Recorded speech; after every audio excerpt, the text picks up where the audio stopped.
so many families are in, without health insurance and a chronically ill child. Since then, we have worked hard every day to be out in the district.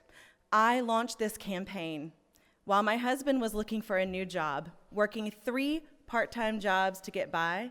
I was working 2 part-time jobs. We had no access to health care, and yet still, we made time to get out into the district every night since last summer. And since then, I've been talking about what really matters to all of us here, and that is health care coverage from the top of your head to the tip of your toe, Medicare for all that covers vision, dental, and mental health care. Georgia has the 49th worst health outcomes in the nation and the 5th highest maternal mortality rate. People's lives are at stake in this race, and I am committed to making sure that we have health care that works for everyone. I'm also committed to making sure we fully restore the Voting Rights Act, that we have civil rights that work for everyone no matter what you look like or where you're from, that we have a comprehensive full employment plan that targets funds to communities and counties that have long been forgotten, because it is time. Finally, I'm also committed to preserving our future by fully funding education from universal pre-K to free college for everyone. And it is time that we took care of our environment in this country. It is criminal that Flint, Michigan does not have clean drinking water, and I will be the candidate to go to Washington and ensure that everyone has what we deserve in this country as a matter of human right.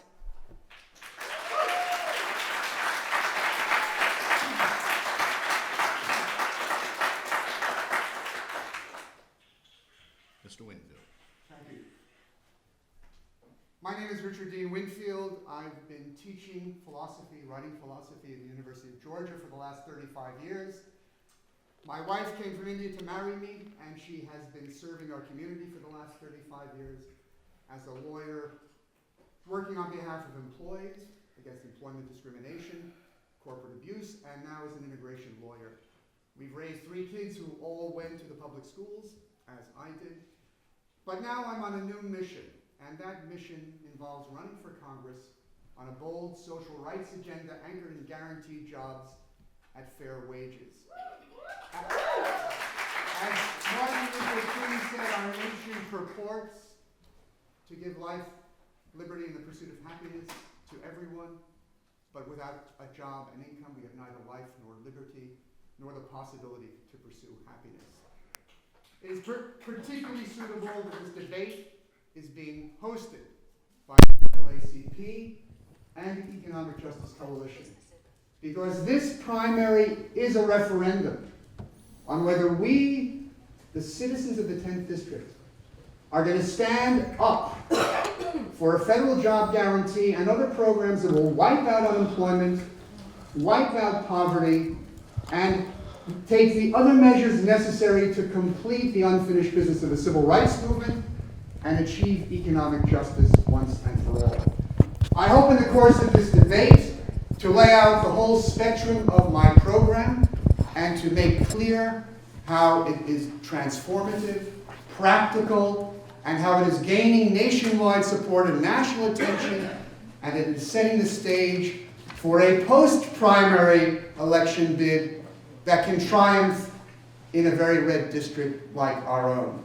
I've already garnered the support of such people as Andrew Young. I've garnered, in a sense, the support of Bernie Sanders, of Kirsten Gillibrand, of Cory Booker, who have signed on to the federal job guarantee. The ground is shifting under our feet.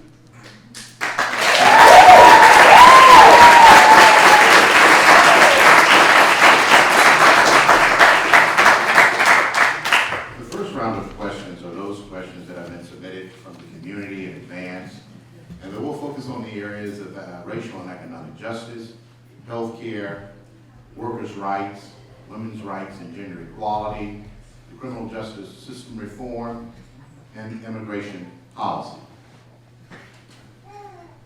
Racial and economic justice. You, Mr. Winfield, what do you think is a fair and livable wage nationally? And how do you plan to advocate for that in Congress? A fair wage is not just a livable wage. A livable wage is a recipe for poverty and continual shrinkage of the share of wages in our national income. A fair wage is one that not only increases as inflation increases, but also raises as our productivity increases.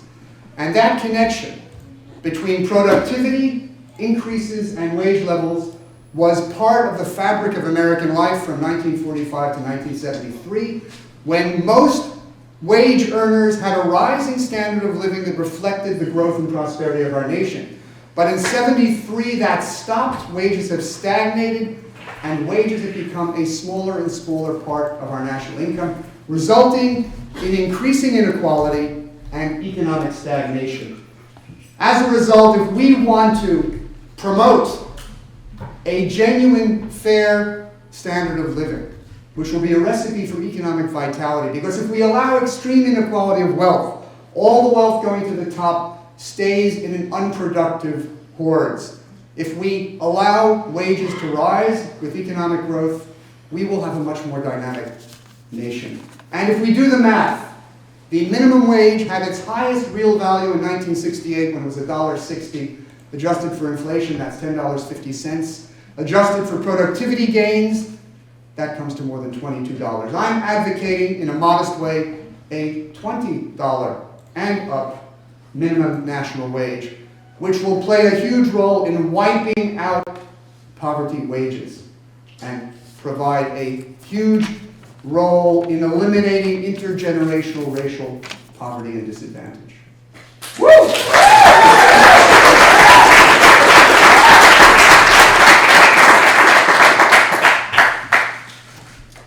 So I concur that a living wage is absolutely essential, and I actually love the idea of $20 an hour. However, I would like to join with national organizations who are united in the fight for 15, because I believe that there is power in that collective ability to bargain for wage. I'm also supporting strong unions. And as a former business owner, I did pay a living wage of $15 to my high school kids in 2012 before it was discussed in the 2016 presidential election. And I paid my adult teachers $50 and $75 an hour. So that's a personal value that I have lived out. You can hope to see that with me in your representation, that I would, having lived those values out, carry them forward to DC. So again, the professor and I are very similar in our views. Because there's a fundamental difference. I, by the way, am a proud union member of the Communication Workers of America. Yeah. We're seeking to unionize all employees at UGA, and I'm a defender of employee empowerment, requiring corporate boards to have half their members selected from employees elected by their own peers, and for mandatory collective bargaining in every workplace with multiple employees. A living wage of $15 is just another form of nickel and diming the American people. You cannot live decently on $15 an hour, even if many of our fellow citizens are living on much less than that. We need to think of not a living, but a fair wage, and we have to be ready to fight, not just for peanuts, but for something that will give everyone a decent standard of living. And it is completely affordable. Our national income is over $18 trillion. Only 160 people in America are breadwinners. If you do the math, that comes to an average income of $112,000.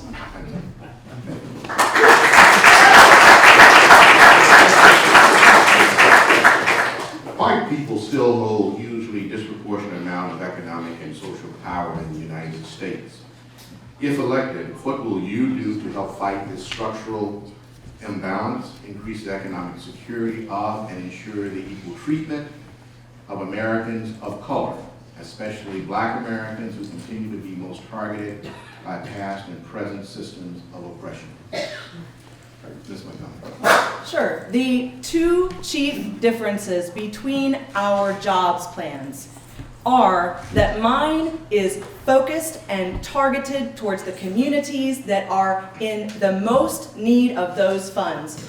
Right now we have a national unemployment of 3.9%. There are employers looking for employees even in this district. But let's not get it twisted. We have a 6.6% national unemployment rate for Black Americans. So that is why I want to target funds to where they are needed, because it is time.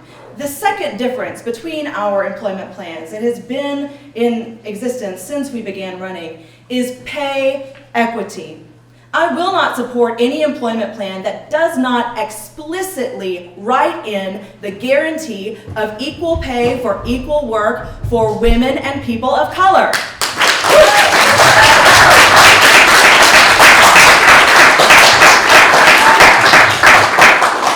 We must not pass laws in such great haste that we leave the very people out that we were trying to help in the first place. And that is why I reject broad brush proposals and why it is time to make sure that people in Washington County had the same benefits that people in Oconee County did.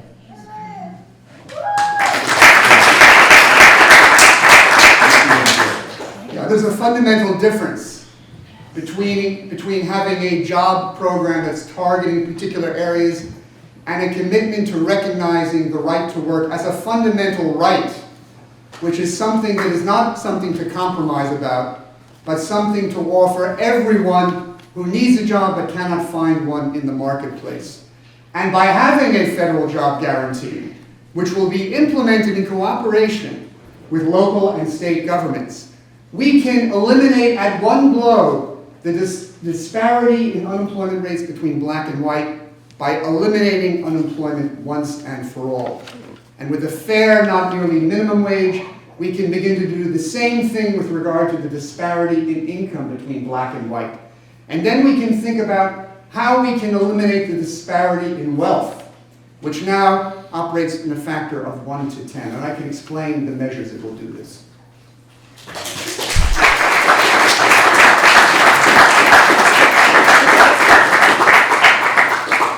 You know, like many women in the Me Too movement, I've had to deal with harassment on the job. And I just want to know, are we going to give a man like Donald Trump a federally guaranteed job in this program? I would say no. I would say no. Would you say no? I say no. I want to make sure that people who need the jobs, who deserve the jobs, who have been without jobs, without investment for so long, get what is needed. We need rural broadband. We need rural healthcare centers. Sparta has to travel 35 minutes in either direction just to find a doctor. People are dying on the way. It is time to invest in healthcare. It is time to invest in rural America. It's time to invest in Black America, and that's what I'm going to do.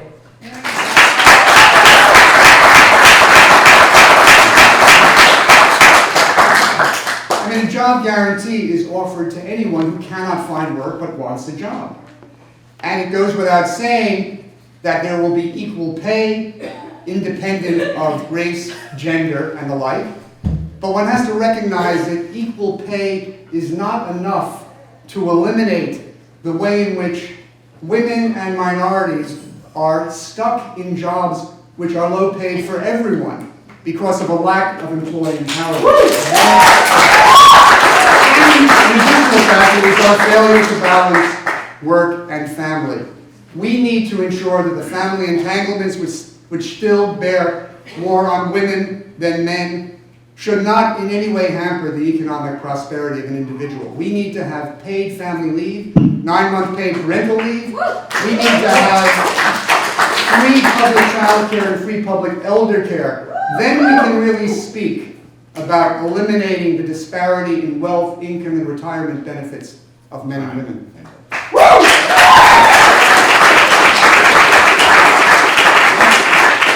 Let's switch gears and focus on healthcare reform. In what ways do you believe healthcare policies in this country should be reformed? That's A. And B, Americans pay more for healthcare than other developed countries, about 2 times or 2.5 measured by the share of GDP. What are the 3 policy initiatives you will focus on that will help bend the cost curve? Okay, the fundamental policy that will allow the United States to cut in half our healthcare expenditures and save $1.7 trillion each year is to have a single-payer healthcare system with no copays, no deductibles, that covers all necessary physical, mental, and dental care and all drugs.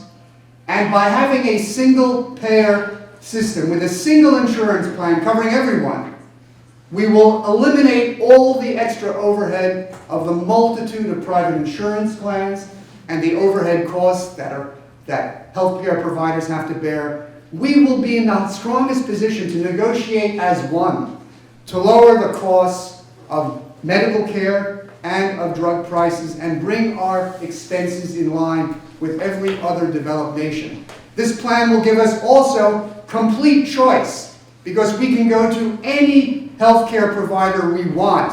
No longer will we face doctors who refuse to treat people on Medicare or Medicaid because medical practitioners will have no other option than to serve people who are on this one and only healthcare plan. And if we instead retain any kind of private insurance alternative, we are undermining the cost efficiency of the plan, the universal coverage of the plan, and we will be reinstating a system in which those with more wealth will have a different level of health care than those without.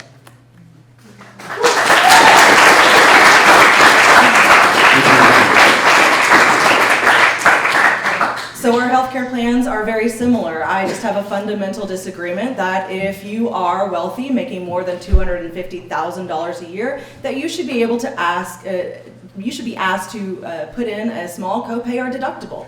That's reasonable.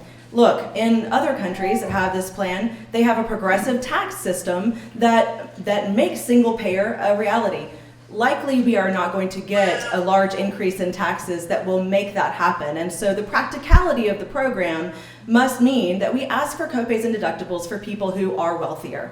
It just makes sense. Now, I'm also for preserving the private marketplace to the extent that it can provide coverage that would not be given ordinarily, not the evidence-based things that we would all want. So if you want some alternative care, you should be able to purchase that through the private marketplace. I don't see a problem with that.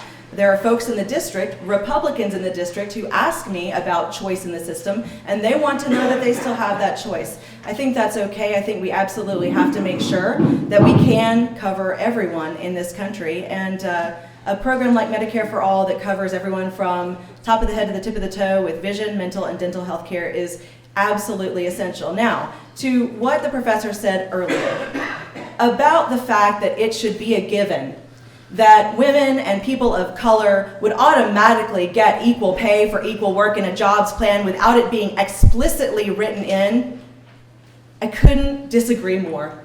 History has borne it out that that is absolutely, categorically false, and sir, you need to check your privilege. Yes.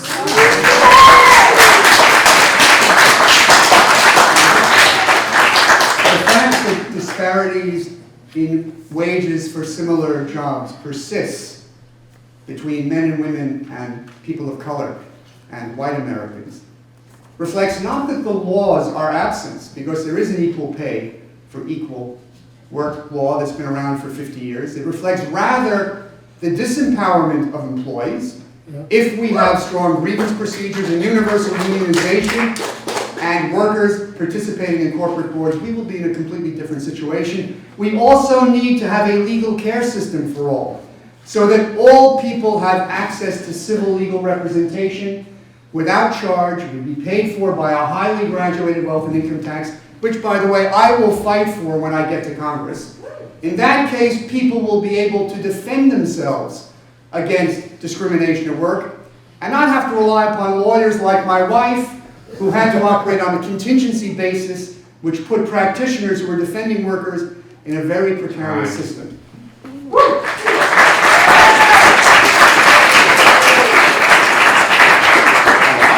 review then some of the questions that we're receiving from the audience. And Mr. Winfield, this one is going to you. And Ms. Montgomery, you may rebut if you would like. It seems, Mr. Winfield, that your approach is being described as socialism. The question is, how will socialism reduce our current national debt?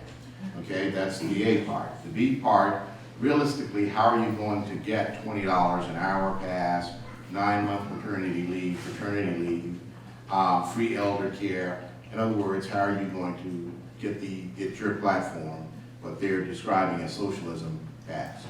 Now, first of all, the platform that I'm advocating does not involve any appropriations or nationalizations of the private sector.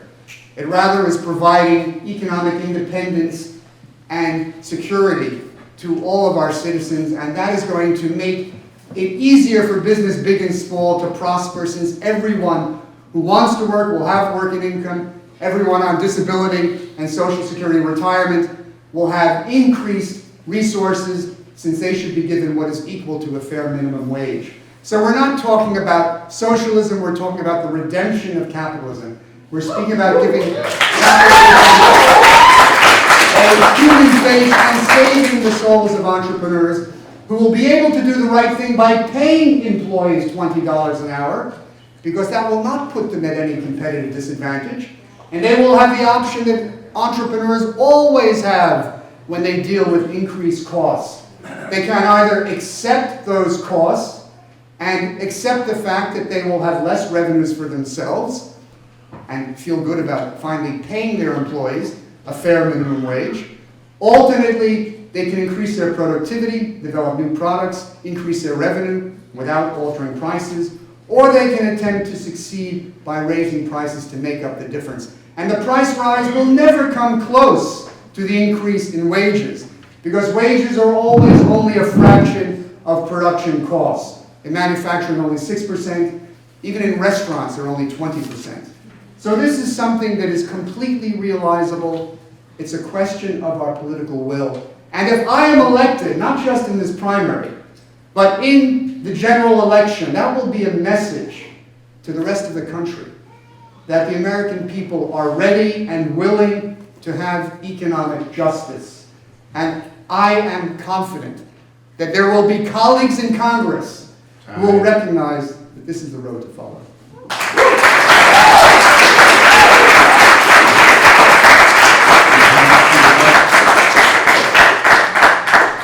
So I don't love the pay for question. We just paid for a $1.5 trillion tax cut to the wealthiest Americans. Who in here thinks that is appropriate? Boo. Boo. Okay. So for that money, we could have relieved all student debt in this country. We could have funded education. We could have done so much more. The possibilities are there if the will is there. And I think that you see two progressive candidates with a few key differences who are both willing to go to DC and represent progressive ideals. It's just a matter of who you feel will be most ready to take on Jody Heiss in the general election. And I feel that's me.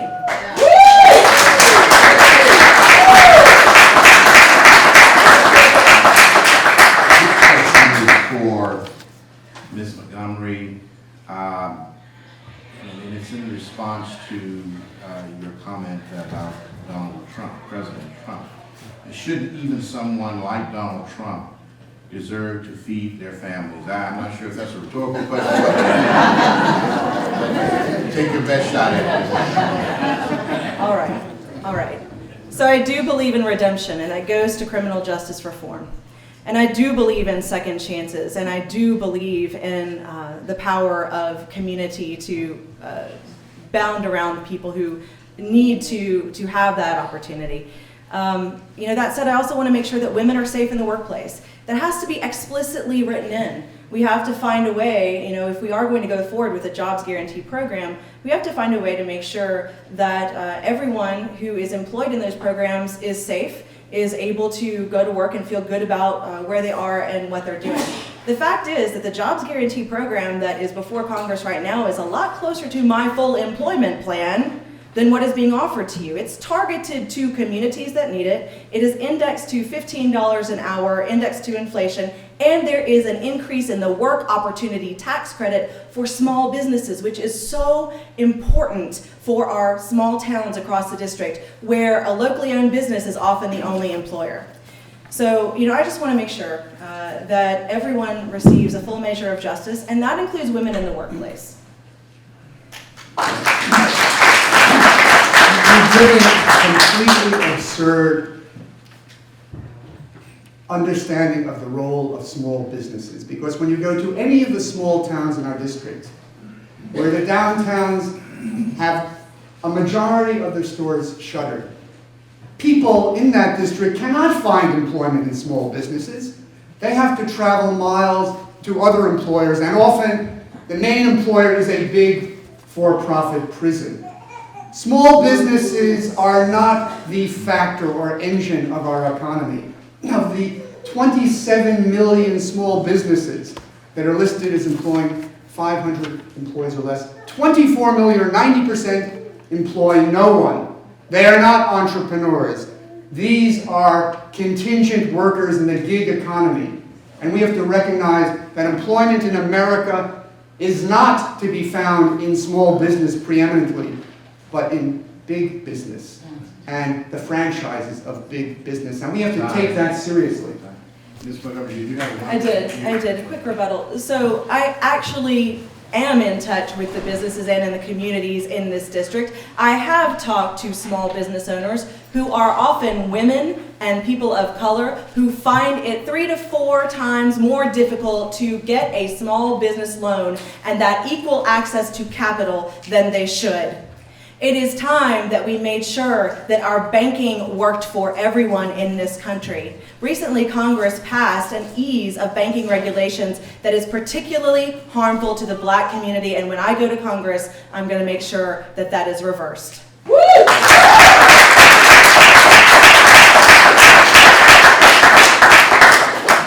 Another question from the audience. Do Black lives matter, or do all lives matter? Explain your answer. Mr. Winfield. Black lives matter in manifold respects, in that blacks suffer an increased mortality at the hands of police, at the hands of medical practitioners, some of which is due to discriminatory practices by healthcare providers, some of which is due simply to the stress and the health effects of stress, of being discriminated and suffering intergenerational poverty. So if we are going to deal with the shameful increased mortality of blacks and other people of color, we have to eliminate the economic disadvantage and treatment that lies at its core. We have to ensure, regarding police, that all cases of police brutality be subject to federal investigation, because neither local police nor local prosecutors can be trusted to deal with these cases in an impartial way. We also need to have a legal care system for all.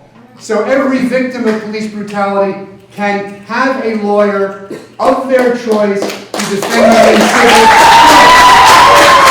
And that also goes for sexual harassment. Most victims of sexual harassment are victims in the obscurity of workplace, with perpetrators who do not have the kind of renown of those who have been in the spotlight, and they have no way of defending themselves on 2 respects. First of all, they don't have the resources for legal representation to sue for their rights. Secondly, in the absence of a federal job guarantee, they labor under the fear of losing their job and having no recourse, no way of supporting themselves and their families. We can eliminate that situation and make it possible for people to fight for their rights, people of color, women, and everyone else.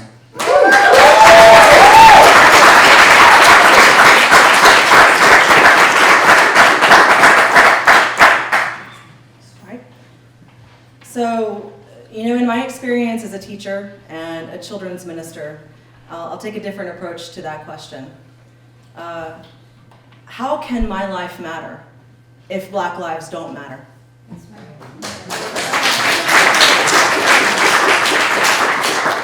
How can my child have what she needs if her friends don't have what they need?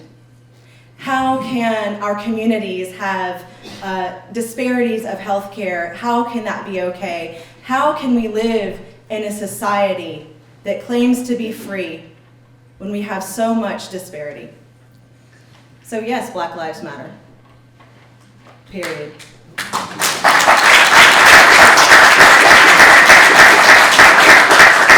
Mr. Montgomery, do you believe a shorter work week is an important policy goal in order to spread out the necessary work and give workers more time to spend with their families and pursue other life goals? Well, as someone who worked 2 part-time jobs last summer while running for Congress and 7 days a week last fall, I would have to say yes. It's a great idea, especially in times of economic downturn when we don't have enough jobs for folks. Right now, we do have areas that are past full employment that are looking for employees desperately to fill jobs. And again, my full employment plan targets funds and targets plans to areas that are under-resourced. We have a healthcare situation in this country. We have the 49th worst health outcomes in Georgia. We have a 6.6% Black unemployment nationally. Gee, don't we need more Black doctors? Don't we need more Black nurses? Don't we need more?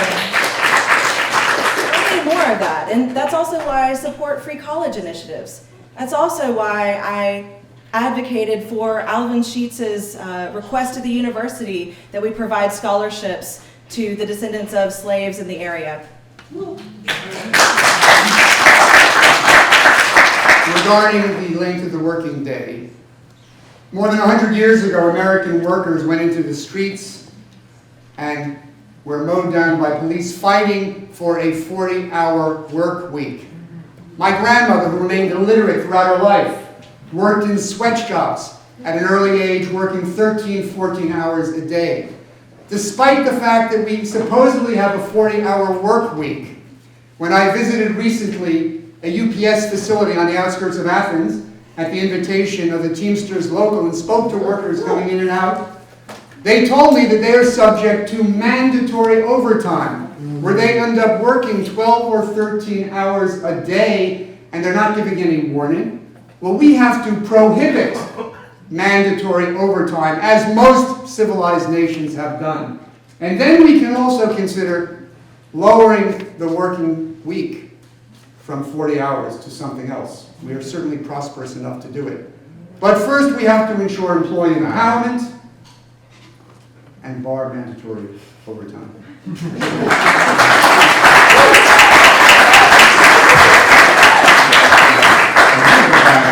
question that was sent in from the general public. Ms. Montgomery, I want you to start off with this because you actually brought up unions. The question is, unions and collective bargaining. Why do we need labor unions? What has stalled organized labor in the Georgia 10th? What do you propose to do about it? The primary factor that has stalled organized labor in this country has been the influx of big money into elections. Yes. It is time for public funding of elections in this country.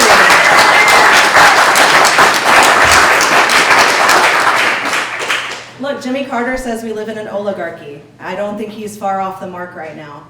I stand in opposition to right-to-work legislation. Georgia is a right-to-work state.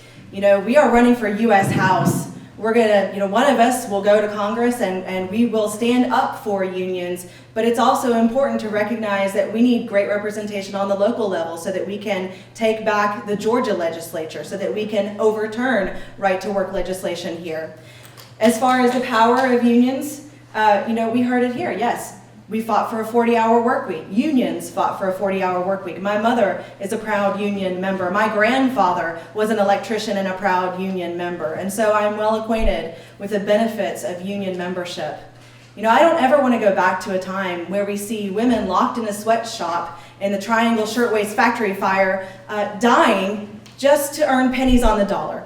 So it's time for a living wage, it's time for collective bargaining, it's time to do away with right-to-work legislation, it's time for employee empowerment, and it's time for a change in this country, and time is up on the old way of doing things. Yes.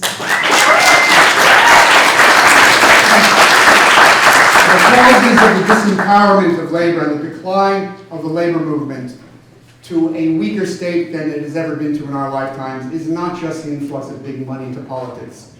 It's developments in globalization and the rise of the gig economy that are making it more and more difficult for workers at a workplace to defend their rights and act in solidarity with one another. And despite all the efforts that are going on, including at UGA, to attempt to organize employees, unions do not have sufficient power to do the job. We see that all the new centers of economic power in our country are totally non-union. We need to take legislative action to require all workplaces to have a union, to have mandatory collective bargaining with representatives elected by employees. And we also need to ensure that corporate management has fair representation of employees, as has been done in some of the European countries that have the strongest manufacturing sectors. We need employee co-determination. And that will transform within the balance of power between employer and employee. And don't forget, despite all these fantasies that everyone can be an entrepreneur, that more than 90% of breadwinners in the United States are employees. And the market and dynamic of competition does not allow for everyone to be an entrepreneur. It requires businesses to grow and concentrate to survive.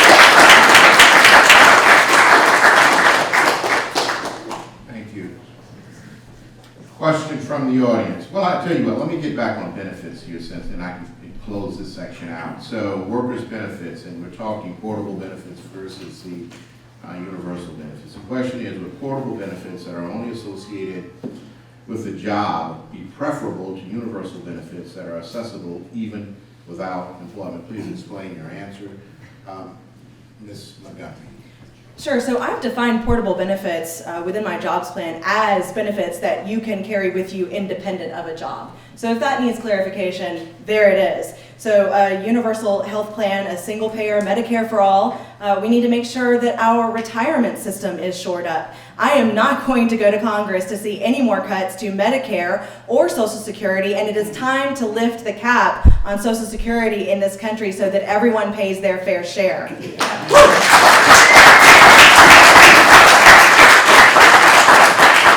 And we need to realize that there is a tie between what we pay women in this country, so equal pay for equal work, and what happens at the end of your working years when you are retired, when you're on Social Security. I met a woman named Katie Mae Cunningham who worked for $1.50 a week.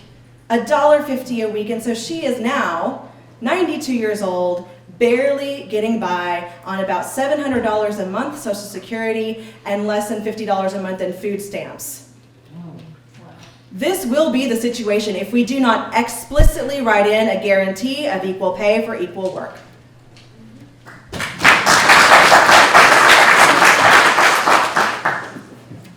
It's not enough to have portable benefits that go from one job to another. We need to completely separate health care coverage and retirement coverage from employment. Because in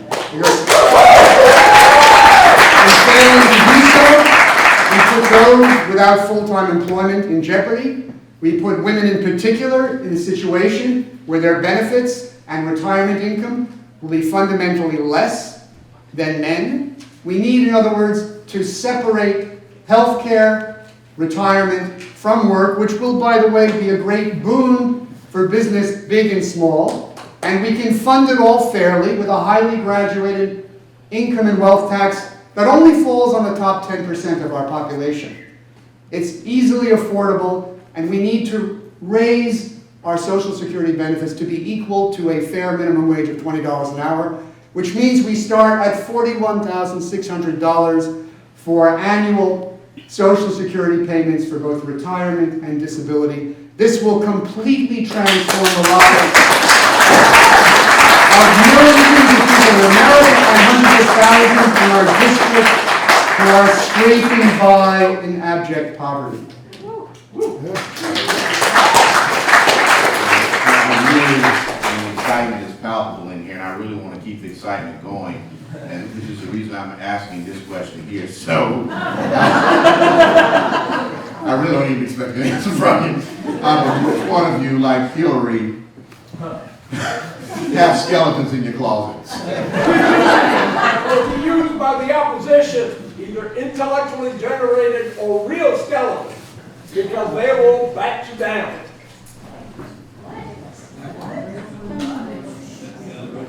Like I said, I want to add excitement. If you want to answer it, you can. If not, I will give you a pass. I have nothing to hide. And despite the efforts of the opposition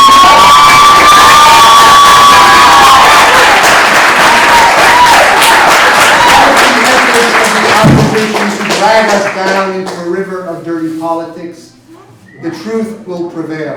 And I stand before you like Socrates, when he was put on trial by his fellow citizens with completely false accusations, and he told his fellow citizens, I'm not going to bring before you my children and wife, I'm not going to play on your heartstrings, I'm going to put before you the truth and appeal to your reason. Well, in a similar way, I'm not going to point to my adult children who are here, or my wife, and ask you to take into consideration all the garbage they have had to submit to in this election.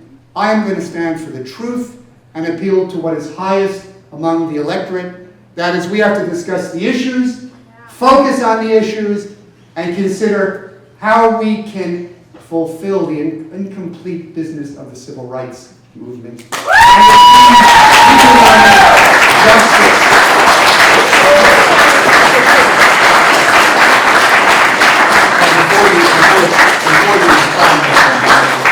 Before you respond, Ms. Montgomery, I want to say that I'm going to ask the questions, and I want any more outbursts from you. If you have a question, please pass them up here, and we're going to continue to go that route, all right? Amen. All right. Ms. Montgomery, this is you. Civility and truth have been the priorities of this campaign from the beginning.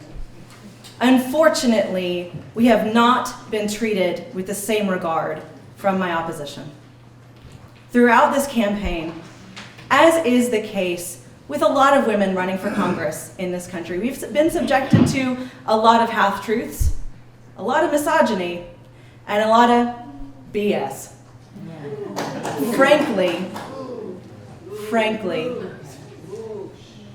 Frankly, we all need to make sure that we investigate our vote appropriately, that we research the writings that anyone has committed themselves to publishing, and that we understand how those writings may be used by Republican opposition in the fall.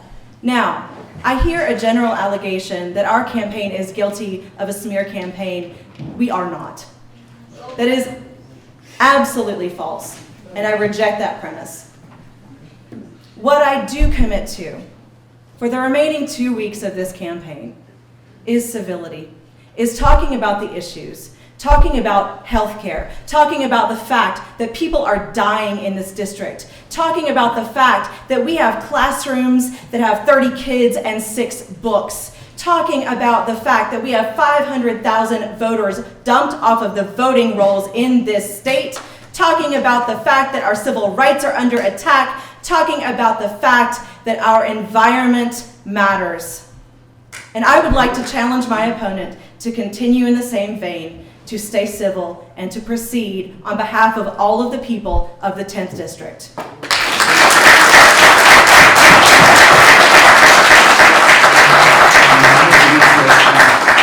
She didn't attack you, but she did made a correct comment, so I'd like to respond. My campaign has been completely positive. I have focused entirely on the issues, but she mentioned writings. And I just want to point out that there is a campaign underway orchestrated by a notorious political consultancy, Bold Blue, that, by the way, has been hired by the Montgomery campaign, that is circulating passages from a book of mine, The Just Family, published in 1998 by the State University of New York Press, which has been reviewed many times, has been taught in many colleges, and never have the kind of ridiculous, absurd, lying, deceitful misrepresentations that are being circulated been made about it. So I think, be aware, there is a seepage of dirty politics underway. But I hope the voters will take the high road and look at the truth and see what I stand for. And if you want to read the book, The Just Family, it's in every research library in the world, and I stand by what we do.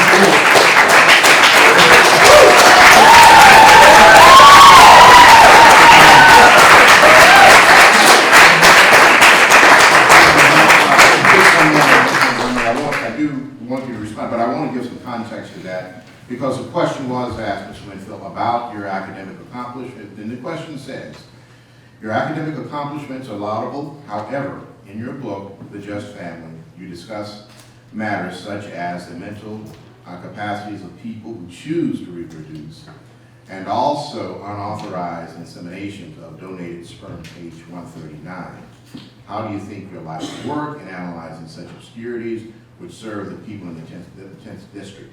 I do want you to speak to that, but I want to give Ms. Montgomery her rebuttal before you speak to that. Again, I challenge the Winfield campaign to run a clean campaign. He has just lied to you and said that Bold Blue Campaigns is an opposition research firm. We have retained Bold Blue Campaigns. They've been our general consultancy from the beginning of this campaign, and we're both first-time candidates. We need help. That's what Bold Blue does. They are working with other campaigns across the state in a similar vein. Now, listen, it's time to get back to business. Can we please talk about the issues that matter? Can we please talk about the people that matter? Can we please talk about the fact that health care is under attack, that our rights are under attack, and that one of us needs to be able to defeat HICE in November?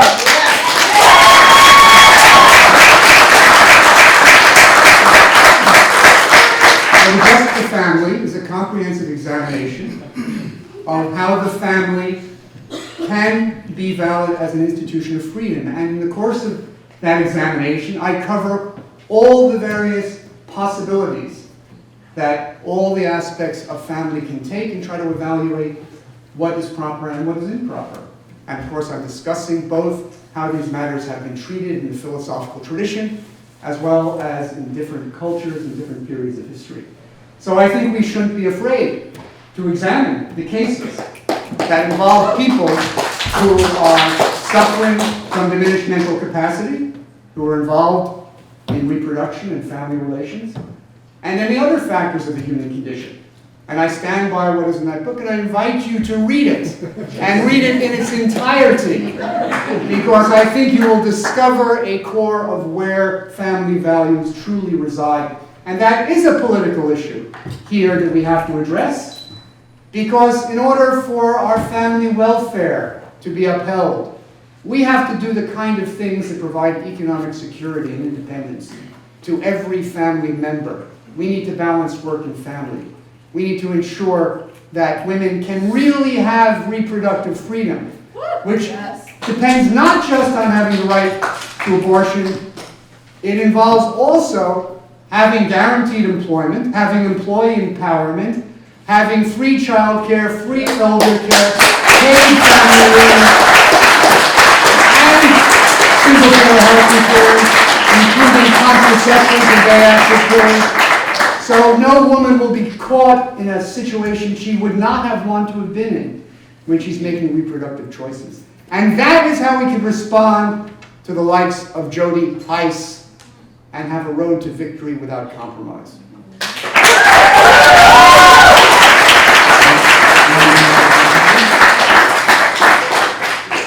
So we must represent the needs of the entire district while also staying true to progressive values. It is absolutely essential that we go forward, that we are able to be in the best position to defeat HICE in the fall. Frankly, Professor, your book does not represent mainstream family values in any way, shape, or form. I have read it from cover to cover. I had trouble sleeping. I thank you for writing it for that reason. Now to more mundane issues. What is your position on the environment and the measures you will take when elected to push your agenda through?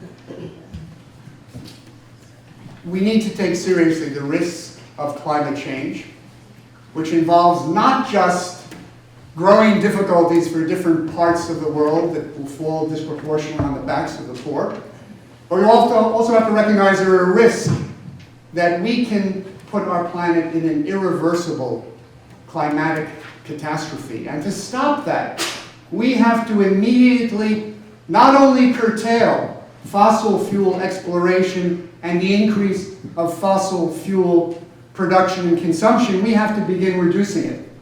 So we need to take away the $20 billion of handouts to the fossil fuel industry. We need to prevent any new fossil fuel plants from going online unless they are replacing other plants that are taken out of commission and have fewer emissions. We need to put an end to further pipelines that are going to increase fossil fuel consumption. And we have to use the Guaranteed Job Program to produce and man a new green energy infrastructure, including the production of green energy in all its varieties. We need to act now, and this is something that we can put our people to work and do the work in our own country, produce here the various technology and instruments of a new type of energy production, and we have to realize this is an international responsibility. We have to give the resources to other nations so that they can raise their standard of living, make use of increased energy consumption, but we have to give them the means to increase their energy production and consumption by using green energy. And for that reason, we have to go back to the accords that Trump has taken us out of and introduce much more radical accords that will promote the health of the planet.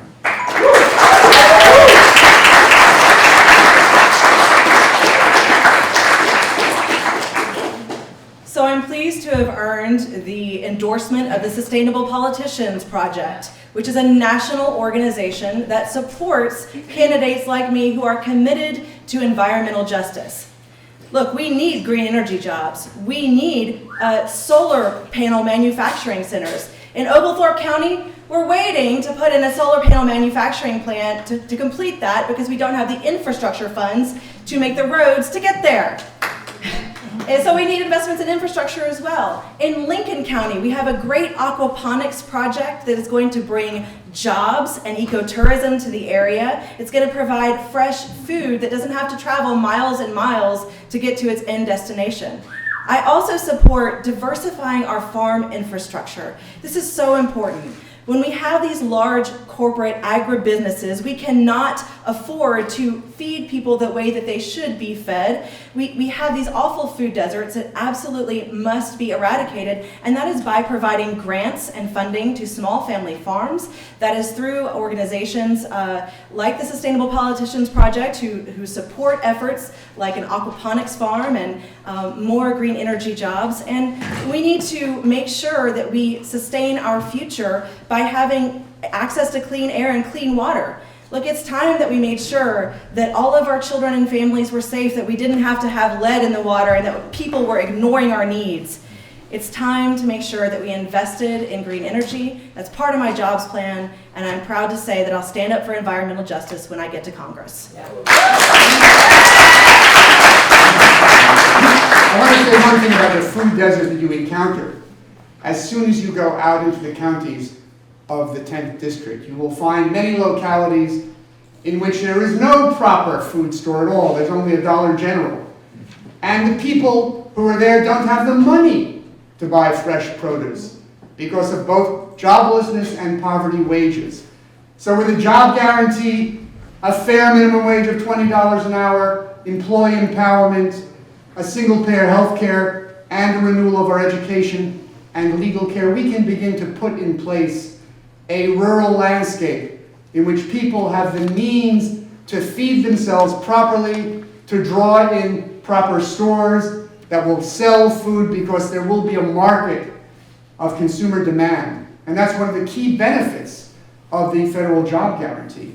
It increases consumer demand across the board. It is good for business, big and small. They don't need handouts. What we need to do is give employees the economic independence and security they deserve.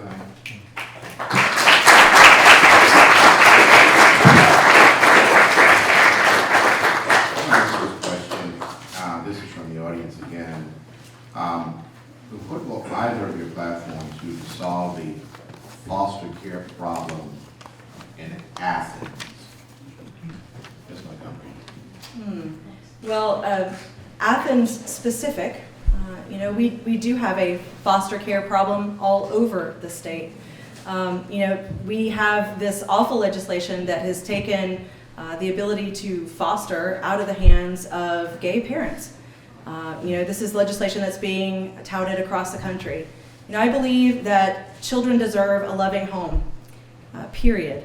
And it's time to make sure that we allowed parents who wish to care for children the opportunity to do so.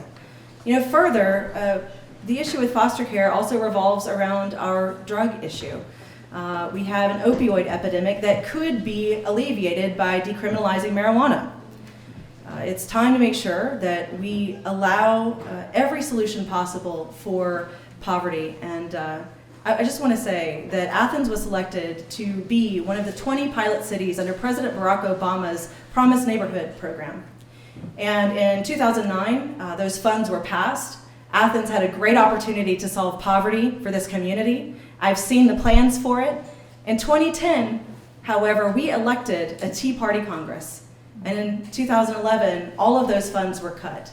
So again, I would tell you how important it is that we elect the person who can take on Jody Hice in the fall, that person can go to Congress and care about the children and families of the 10th District and of the United States of America. I have served many children in my children's ministry and in teaching who would benefit directly from someone who has a connection to the hearts of children and families.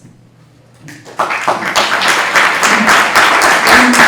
that book that left you sleepless night after night, I argued for lifting the restriction of marriage and parenting to heterosexual couples, and did this long before it even entered the gay rights movement. What we have to do to deal with the problem of children who do not have loving parents who can afford to keep them, we have to provide everyone who wants a job with a job at a fair wage. We need to provide paid family leave and free childcare and elder care, so a parent, even a single parent, can live not in poverty but with dignity and have the resources to care for their children and not have to face the painful fate of giving a child up for adoption. That is the genuine solution to the adoption crisis we face. And we can do this now. We are the most rich, wealthy, powerful nation in human history. All we lack is political will. We have to free ourselves of political cowardice, and the time is now.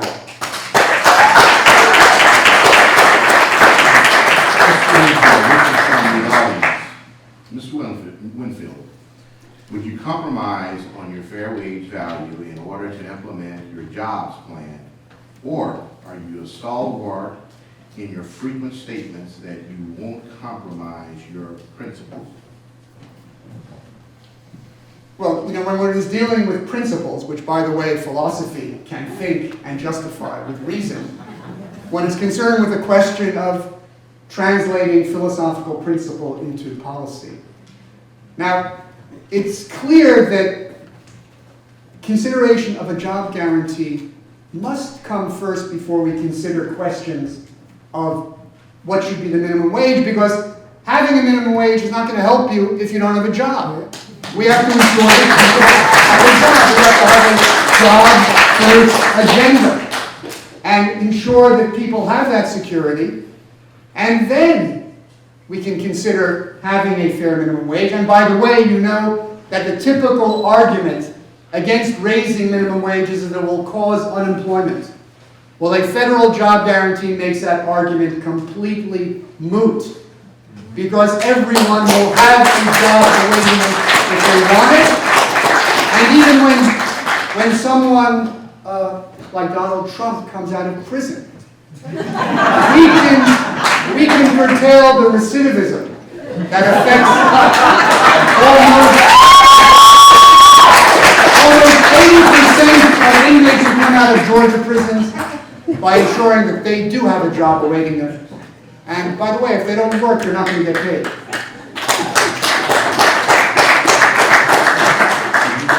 So we have to have a health first agenda because, well, you can't work if you're dead. So the issue here is that we forget that healthcare is not just about your personal health, it's about your personal wealth.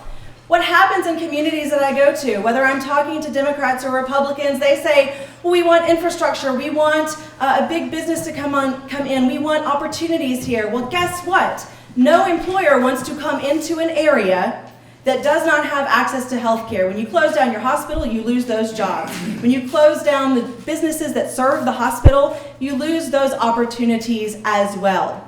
And so I want to make sure that we solve our healthcare crisis, especially in Georgia. 5th in the nation of maternal mortality is inexcusable. It's worth fighting for, and that is what I will do when I get to Congress.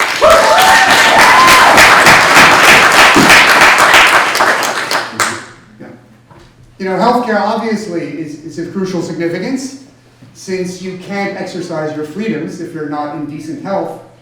But even if we have a single-payer healthcare system with no copays, no deductibles, and eliminate the inequity of retaining a private insurance sector, people who are under the stress of poverty, joblessness, and homelessness cannot really be healthy.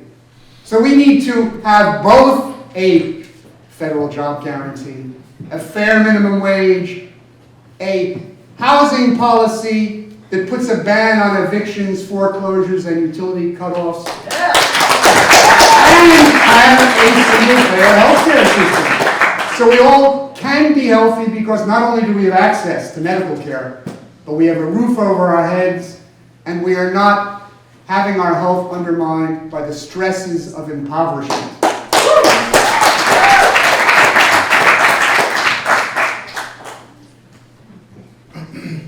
Is the U.S. military's international role good for the world or this country? Ms. Montgomery. No. So I'll elaborate. We don't need to be in the business of nation building. Actually, let me clarify. We need to be in the business of rebuilding this nation. We need to be in the business of making sure that we have what we need in this country to be successful, and that is a matter of equity, not just equality, but equity. So, you know, when we're investing in millions of dollars in bombs for Syria, far after the point at which, you know, any sort of intervention would have been practical or wise, you know, I don't see how that is acceptable. You know, we need to invest in our education. We need to invest in our healthcare. We do need to invest in a living wage. We need to make sure that we have opportunities that work for every citizen. We can't do it when we are spending so much time and money abroad. That said, we need to stay safe. We need to make sure that our military spending is smart, that we invest in human intelligence networks, that we invest in smart technologies. Look, I'm concerned about our 2018 election. I think we all are. We need to make sure that our cybersecurity network is secure and that we are able to have full confidence in our electoral process. And with regards to election, we need to make sure that we have automatic voter registration, that we have walk-up registration, and that when you have served your time, you are automatically registered to vote again in this country.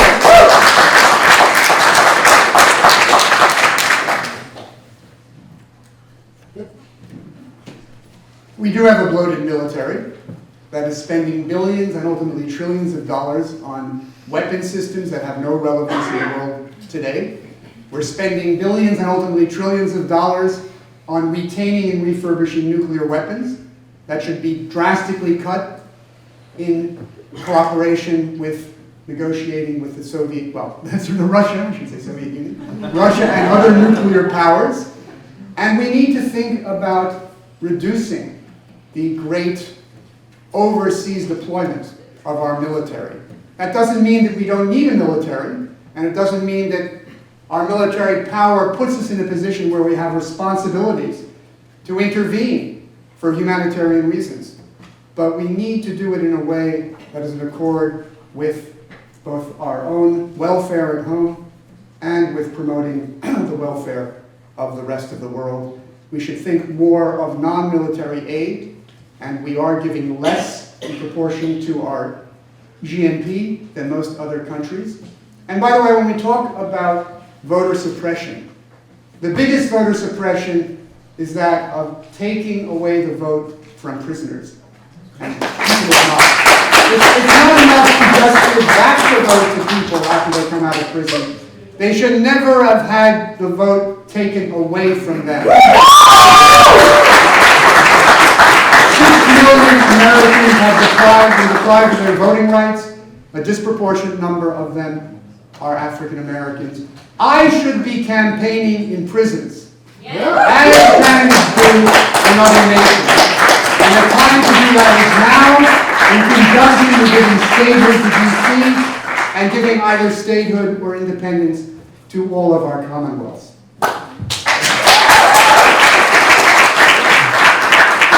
Question is for both of you. We'll start with you, Mr. Winfield. How do you plan to fund increases in the Social Security program that is currently running out of money? Well, first of all, I think it's dubious that the Social Security program is really running out of money. But I want to raise Social Security payments for retirement and disability to put them equal to a fair minimum wage of $20 an hour. And on my calculations, that will cost an additional $1.23 trillion per year. Now, that can be entirely paid for by having a single-payer healthcare system that brings our healthcare costs in line with the rest of the world. We save $1.7 trillion annually. We can remove the tax cut giveaway to the rich. That will come to $1.7 trillion.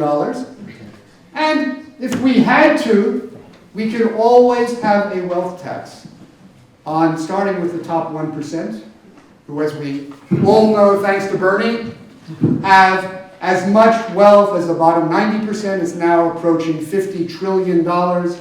We could put upon that 1% a 2% wealth tax that would entirely more than cover the increase in Social Security payments I'm talking about.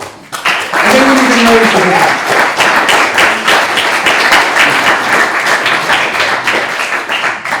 So we borrowed from the Social Security budget to fund the illegal Iraq War.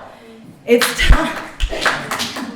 time to lift the cap on Social Security. And that means that you're going to make sure that once you get past that magical mark of around $116,000, you have to keep going. You have to, if you're making $250,000 a year, $500,000 a year, you're still going to pay into Social Security at an appropriate percentage. It's just time to make sure that happens. And with regards to women who so frequently stay home to care for their families, for their neighbors, for their communities, we need to make sure that those Social Security payments are balanced as if they were to have stayed in the workplace the entire time as a matter of equity. And so when I say pay equity, what I mean is that we make sure that even in retirement, you are able to have an appropriate level of income. If we are going to have fairness and equity in retirement payments for men and women, as well as people of color who are often working in sectors that do not pay into Social Security, we have to transform the Social Security system so it does not in any way depend upon employment history. So it goes to everyone. Everyone who's disabled, everyone who's no longer working, they will get the same payments, and it will be funded equitably by a fair, highly graduated income and wealth tax system.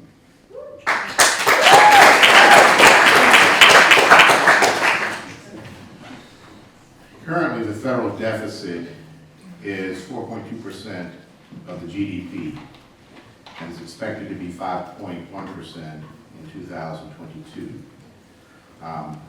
What will be the deficit percentage under your program, and is it sustainable? Now, if you can answer that, go ahead. Shall I begin? Yeah, I mean, I've calculated the cost of the program, part of which I've put before you. And let me add, first of all, that a lot of the bold proposals I'm putting forward pay for themselves. An example is guaranteed jobs. I'm estimating, using a very high unemployment figure of 10%, as was the case during the 2008 Grand Recession, that we would put 16 million people to work at $41,600 a year. We would add the overhead expense that took place under the WPA when people were put to work, which is a third of labor costs. That comes to about $900 billion annually. You can subtract from that $170 billion from unemployment payments that no longer have to be made. You can subtract about $60 billion of food assistance that no longer have to be made to the people who now have jobs. You can take about $50 billion of housing assistance and earned income tax credits, which come to much more than $50 billion. And you can think about the cost we are saving in our mass incarceration. Because if we offer everyone who is willing to work a job, we can put the brakes on our mass incarceration, bring the level of incarceration down to that of other developed nations, which would save us billions and billions of dollars, as well as saving the cost of much of the opioid epidemic. So it turns out, if we add also the savings in healthcare, $1.7 trillion annually, the total bill for everything I'm proposing is $1.25 trillion a year. We don't have to add to our deficit. We can simply have a small wealth tax on just the top 1% to easily cover this. And remember that when we think about the deficit... Time. Okay.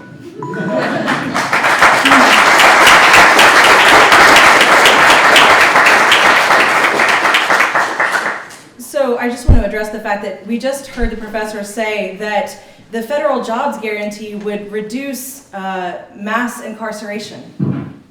You know, my husband was without a job. My neighbors have been without a job. My community members have been without a job. Being without a job doesn't necessarily mean that you're going to end up in jail, and it shouldn't. You're not black. It shouldn't.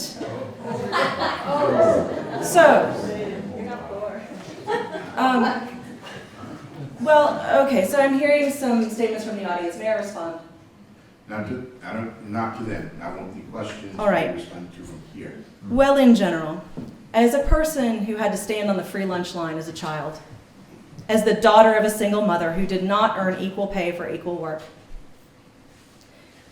as the mother of a chronically ill child who had difficulty accessing peach care, as a college student who benefited from Pell Grants, I understand the power of investment in our social safety net. And to the question of how much this will cost, it's not how much it will cost. It's how much we will gain.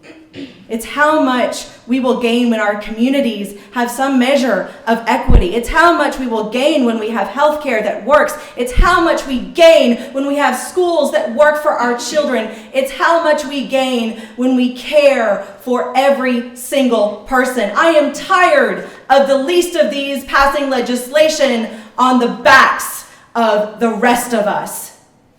And it is time that we went to Congress and we invested in this society.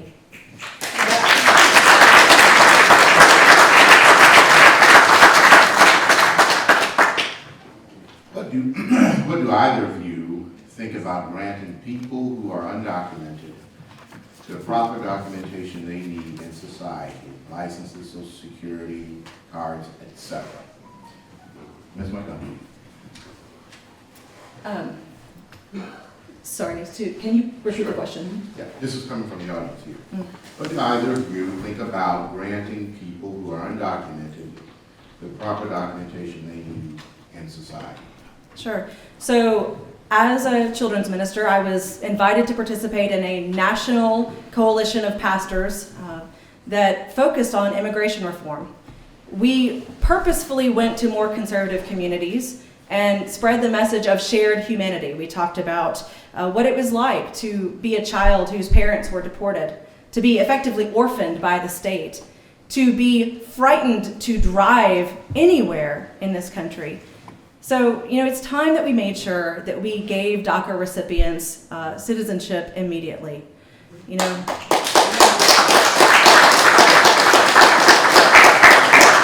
And it's not just because they are, contributing to our communities and they are here and have deserved to be here for, so long for what they have offered. It's because we are neighbors. It's time we took care of each other. For folks who have come here as adults looking for work, well, we need to make sure that we provide a very expeditious and clear path to citizenship.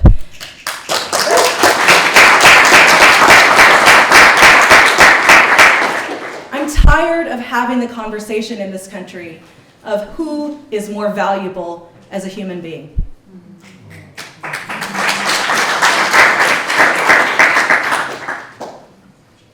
Anyone who is in our country is a human being and has all the social rights. This includes the right to a job, the right to affordable housing, the right to health care, the right to education at all levels, the right to legal representation in both criminal and civil cases, and all of these rights apply to the undocumented. And that means, as long as they're here, they should be able to benefit from all of these basic human rights. But on the other hand, we do not want to have a society in which we have two political classes, as in many Gulf states, where you have this underclass of people who have legal status but no path to citizenship and are deprived of political freedom. We want to ensure that everyone who achieves legalization does have a path to citizenship. But in doing all of this, we have to recognize that our immigration problem, so to speak, is not completely benign to the welfare of others. We have to ensure that when we legalize all the undocumented and provide a path to citizenship, that none of that undercuts the welfare of anyone else. And that can be ensured by guaranteed jobs, by a fair minimum wage, by employee empowerment, and by effective enforcement of our labor laws. Because we all know that employers have replaced people in this country with undocumented because they can take advantage of them.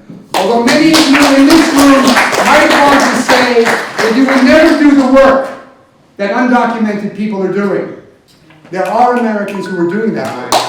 And we can't forget that. This question is for you. What country currently best matches the model you propose?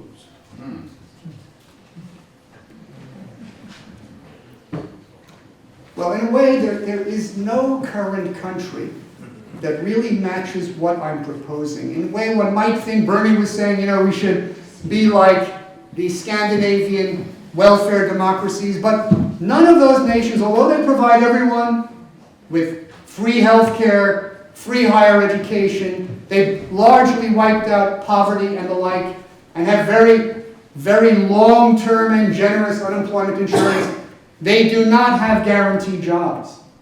And as a result, there is a degree of social malaise that is fomenting a hatred of immigrants, and that is, in a sense, giving a birth of power to a resurgent fascism in much of Europe. So for that reason, I'm not modeling what I'm offering in other countries. We ourselves in this country, under the New Deal, began instituting a large attempt to work out a guaranteed job program. It wasn't complete. It didn't treat everyone fairly. And it was done as an emergency measure. But in this famous last address to Congress in 1944, FDR came out with a call for a new Bill of Rights, a new Bill of Economic Rights that included a federal job guarantee.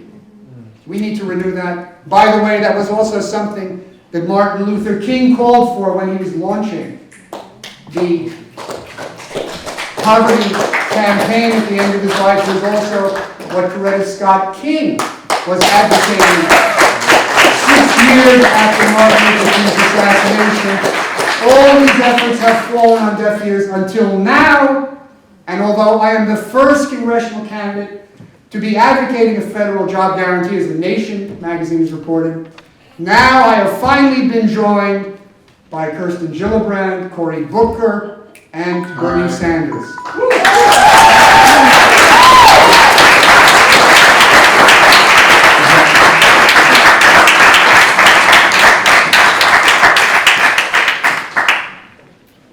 You know what? I'm going to skip that rebuttal. It's 7:30. How are we doing? We're doing good. Okay, let's go I'll on. just go to the next question. Yes. All right, so here's a question from the audience for both of you. What is your take on our U.S. Department of Education? And what do you plan to do to keep it going and make sure our public schools that are failing many minority students are operating? And what is your take on first-generation scholars? This way, ma'am. Sure. So we know that Betsy DeVos is an utter disaster for the Department of Education. But she's a symptom of a larger problem. And so, you know, one of the problems I have seen in schools, despite all of the training teachers receive, we do not receive enough training in how to work together in community with our school populations. We do not receive enough training in better discipline practices. The school-to-prison pipeline starts in elementary school. When we start punishing black boys for being busy in their seats, for not having enough recess, and when we start rewarding folks who, you know, can sit silently still and you know, kind of fit the teacher's internal model of, you know, what that student maybe ought to be or should be. We need better sensitivity training for teachers. I've seen that firsthand. We need full funding of education. We need universal pre-K. We need to make sure every child has an equal shot. We need to also federally invest in our Title I schools that have been continuously underfunded and the victims of discriminatory housing procedures and redlining. So where the state is not able to adequately fund schools, we need federal investment, but I do not support a state takeover as in Amendment 1, and I am proud to say that I am endorsed by Meg Norris, who spearheaded that effort for Georgia. You know, there's a growing movement for the privatization of education in our country. It, in some respect, is a sequel to what took place in every southern state after desegregation, when private segregation academies arose, and we've seen a continuation of a resegregation of public education through white flight in various ways. And even within public schools, there is a resegregation through tracking, where resources are given to students who are able to perform because of all the benefits that the affluence and education of their parents can provide for them. Now, to remedy things, we have to put all our resources in public education. I'm proud that my children went to public school, I went to public school. What we need to do have a fair funding of every public school with a national funding so that schools are no longer funded by local property taxes, but every school district has equal funding per child. We need to increase the numbers and salary and training of teachers. We need to enrich the curriculum so that in every school, thanks to federal funding, every student will have every year arts and music and phys ed, and they will study philosophy for 2 years. So we have a thoughtful student body who can grapple with books like The Just Family, or The Just Economy, or The Just State, and think for themselves as autonomous citizens. We can completely revamp our educational system, and that requires both that we empower faculty, because they are the ones who should play a principal role in the renovation of our school system. Gun violence. What is your take on, well, campus carry, and gun violence in general? Ms. Montgomery. Sure. I am proud to be the only candidate in this race who has earned the distinction of being a Moms Demand Action Gun Sense endorsed candidate. And that is because I am a survivor family member of Moms Demand Action. My cousin was shot and killed as he preached in the pulpit one Sunday morning in 2009. And so gun violence has been top of mind for a number of years. We need to ban bump stocks. We need to eliminate high-capacity magazines. We need to keep guns out of the hands of domestic abusers. We need to strengthen criminal background checks. We need to make sure that we never, ever arm our teachers. That we do not harden schools on the outside, but that we enrich them on the inside. As far as campus carry is concerned, what you're really seeing is a travesty of governance. We had over 14,000 phone calls to the state capitol and about 14,000 against campus carry. We had 140 phone calls for campus carry, and yet campus carry was signed into law. We have representation that is not listening to us in this country.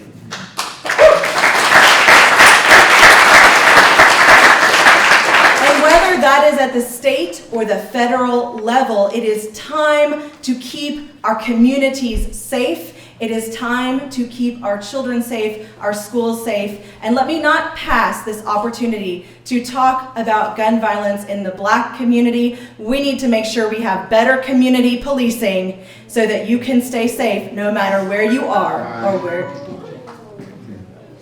If we really want to cut down on our gun violence epidemic that kills nearly 40,000 people and wounds 250,000 more, we need, first of all, to banish private possession of guns from the public sphere entirely. We need to keep guns in 4 places: at home, safely stored; in cars, unloaded and locked up; on firing ranges; and out on animal hunting grounds. We need to make the guns themselves safer. That means banning not just combat weapons, but automatic rifles and automatic pistols that have large magazines. We need to have fingerprint identification on weapons, and we need to have a gun buyback program, as Australia pioneered, that will be paid for by a tax on weapons and ammunition.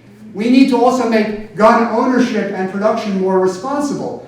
We need to lift the immunity from gun producers, and we have to require owners of guns and ammunition to get liability insurance, just as we require automobile owners, which now kill less people than guns, to get insurance.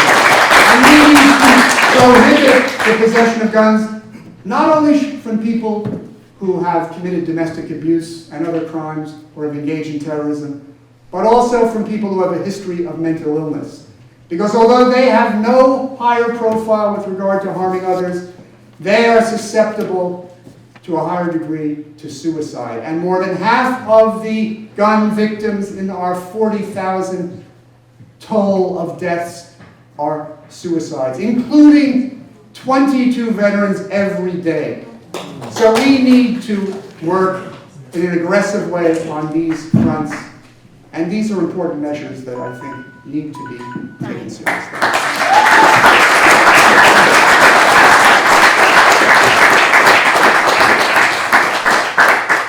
So I have a rebuttal to the issue of mental illness and gun violence. It is not true that if you're mentally ill, you're so much more likely to grab a firearm and use it. Look, we have no greater degree of mental illness in this country than in any other. But that is why I also support red flag laws to take away guns from people who may be at risk of harming themselves. That enables family members and community members to go safely together with law enforcement and make sure that for a very temporary time, folks are prevented from harming themselves. No, that's completely ludicrous. If you suffer, for example, from bipolar disease, you have almost a 25% mortality rate caused by suicide. There are mental illnesses that put the victim in great jeopardy, and by allowing guns to proliferate, we are doing something that puts their lives in jeopardy, and we should do something about it.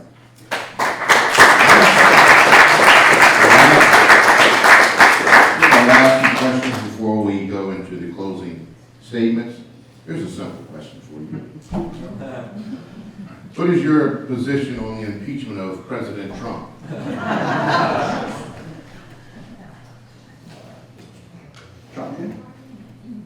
I mean, I think there are definite grounds for bringing Trump to justice in various spheres.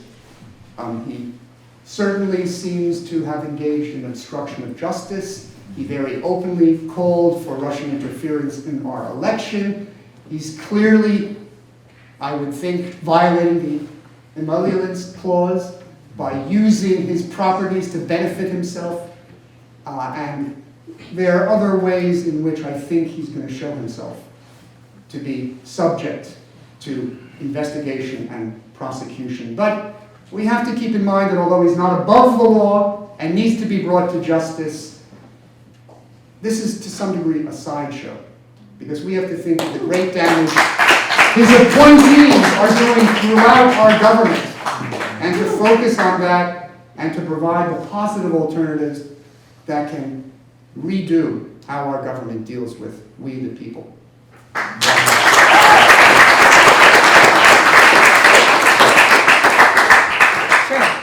And we have a point of agreement, almost 100%. When I have to explain to my daughter that the president was not, in fact, grabbing a cat, we have a problem. That said, what we are looking at is not the reality of the problem. It is the end point. It is a symptom of years and years and years of division. It's a symptom of years of inequity. It's a symptom of people staying silent when they should have spoken up.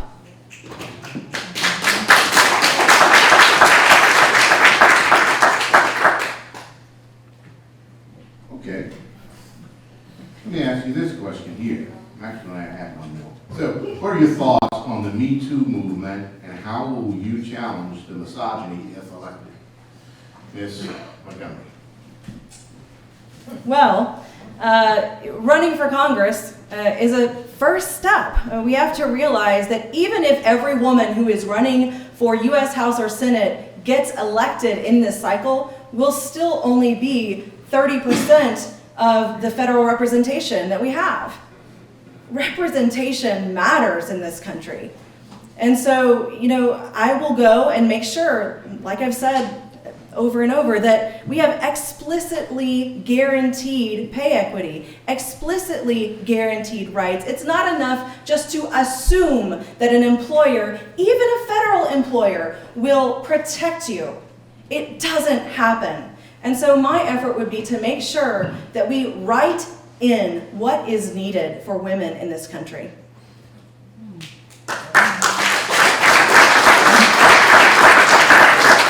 We can't effectively combat sexual harassment, which takes place not just with high-profile perpetrators, but also with vast numbers of people in the shadows, in workplaces, in homes, in communities, in public spaces. And if we're really going to be able to curtail that, we have to completely transform our legal system by providing everyone with the means to get legal representation to fight sexual harassment, which a legal care system for all will provide. We have to provide people on the job security of a federal job guarantee, so they don't have to stand in fear of blowing the whistle on sexual harassment. We have to give employees the power and solidarity that unionization provides by having mandatory collective bargaining in every workplace, so that no one can be fired at will because they blow the whistle about anything. So in all these measures, we can deal with the real problems that a majority of victims are facing and which are making it very difficult for them to protect themselves and protect their rights. And the time for this to be done is now. This election is a moratorium on whether you are going to have the ethical fiber to transform our nation and society with a bold social rights agenda anchored in guaranteed jobs and fair wages. This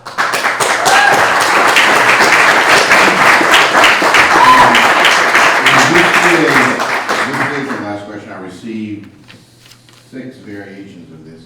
But in essence, the question is, in such a conservative district, how are you going to win? That's essentially what the question is. Ms. Montgomery. Well, listen, when I talk to voters, no matter whether they have an R or a D or an I or a G by their name, they say that they want what I'm advocating for, which is health care for all. Over and over again, I have heard stories about folks paying $1,800 a month for their health care and their prescriptions. I've heard folks, having trouble heating their homes because they're trying to pay for health care. Polls have shown that health care is the issue for the 2018 election. And it's time to make sure that we address everyone's needs in a nonpartisan way. The folks out in the district, they also want infrastructure. They want to know that we have a congresswoman who is going to invest in their communities by laying broadband, by bringing green jobs, by making sure we have a living wage and pay equity. Further, they want to know that the person that has represented them understands what it's like to struggle. You've heard me say that life was difficult when my parents divorced, when my mother didn't earn equal pay for equal work, when I received the benefit of free lunch, when I had Pell Grants.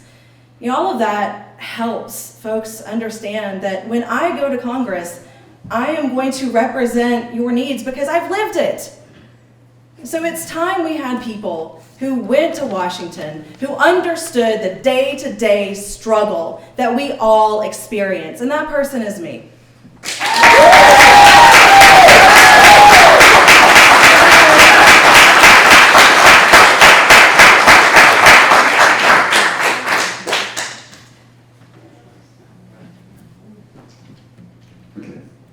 I want to indicate that I have largely, in this campaign, been speaking to audiences who are made up primarily of Democrats. But as a union member, I have been addressing many, many union meetings of the Communication Workers of America, the steel workers, of the Teamsters. I've been addressing veterans groups. I've been speaking at senior centers, and I've gone canvassing in neighborhoods that are predominantly Republican. And in all these cases, there has been a remarkable response to the social rights agenda anchored in guaranteed jobs and fair wages that I have been offering. Adi Barkan, the political activist, came down from California to help with my campaign and see how people were responding to the message.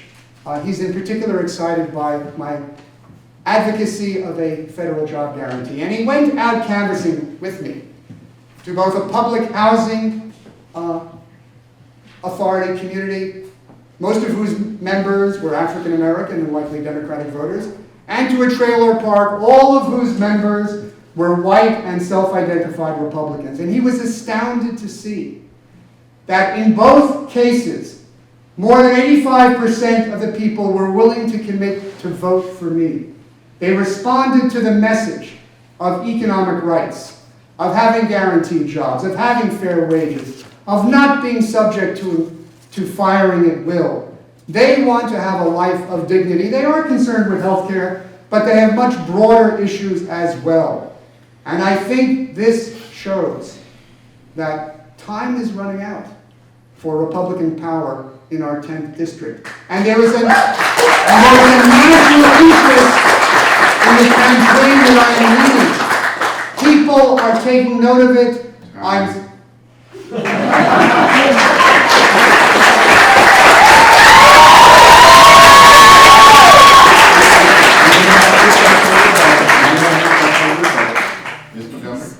So there's a chief difference here between addressing a crowd and listening to a crowd. I have spent my entire professional career teaching and in children's ministry, listening, being in community, stepping alongside to lead with. You know, I'm particularly concerned that the professor thinks that the way to connect with the district is for the first time to go to some of these communities that he's visited. I'm glad that he's been. But in Wilkes County, at a Democratic Party meeting, he said that one of his favorite parts of the campaign was going to places like this that he never would have been to otherwise. That's just not me. I've been here, I've lived it, I understand, and I'm ready to bring that experience to Washington. Woo!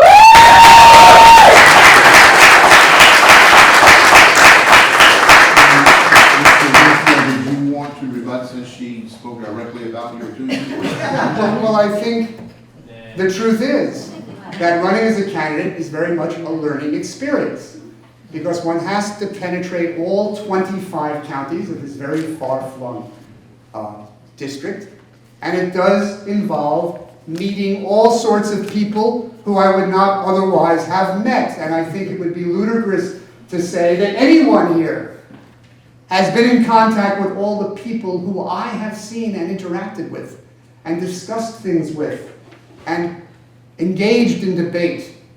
Because when you run as a candidate, it is, in a sense, a life-altering experience. And one should have the humility to admit that and recognize it. That's one of the things that makes campaigning particularly exhilarating. Because it opens a whole world to you that you may not have experienced before. And I'm not going to be embarrassed by that.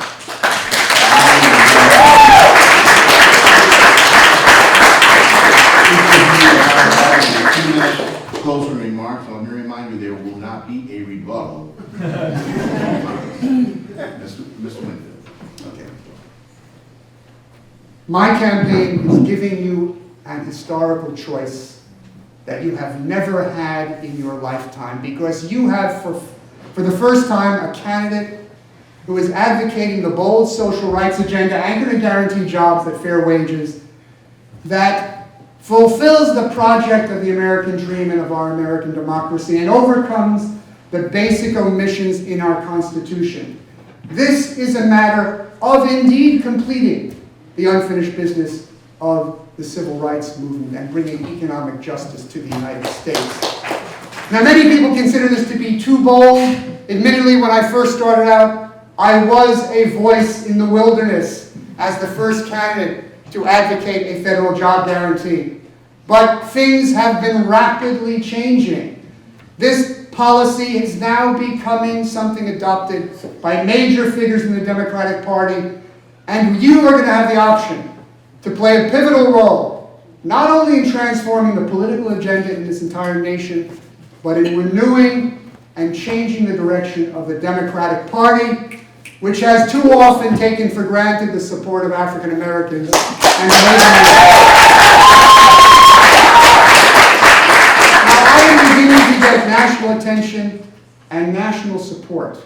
I'm beginning to get a level of contributions from all over the country that is indicating that when I win this primary race, I will be in a position to go toe-to-toe with whatever resources the Republican funders can throw to the Republican representative, be it Jody Hice or anyone else. We are going to be able to run a campaign that will gain national attention, and this is going to be a campaign that gives you the opportunity to make history. Let's go.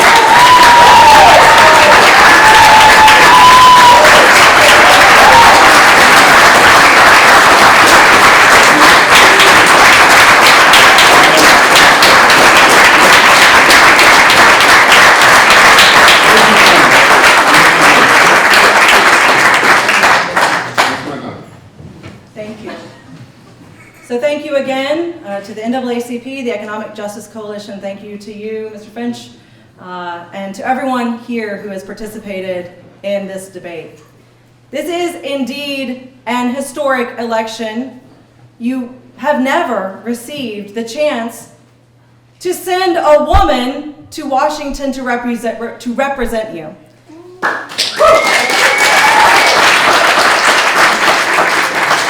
And I'm so proud to be one of the more than 300 women running for the U.S. House of Representatives this year.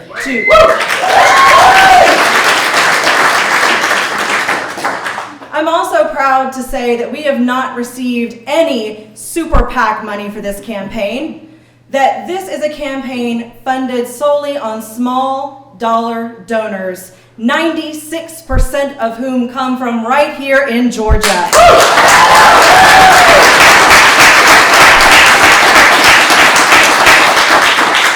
And the reason those supporters come to me from Georgia is because they understand what I am about.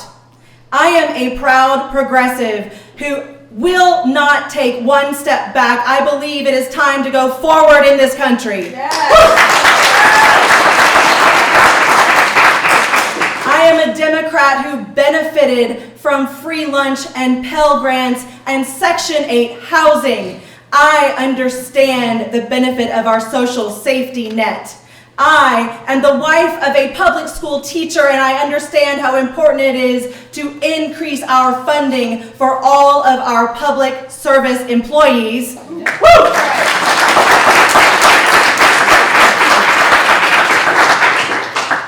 And I am the mother of a child with a chronic illness who has had to navigate the broken healthcare system. And for that reason, I am a warrior who will fight for you. I am Chalis Montgomery. Vote for me on May 22nd.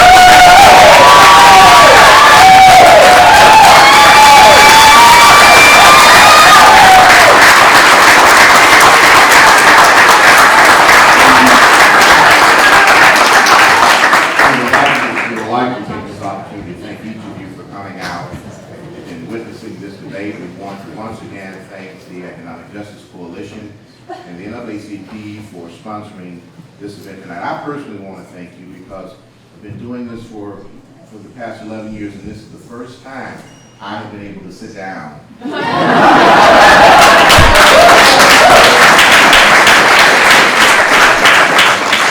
thank you to each of the candidates. Godspeed, best wishes. Let's give them a round of applause.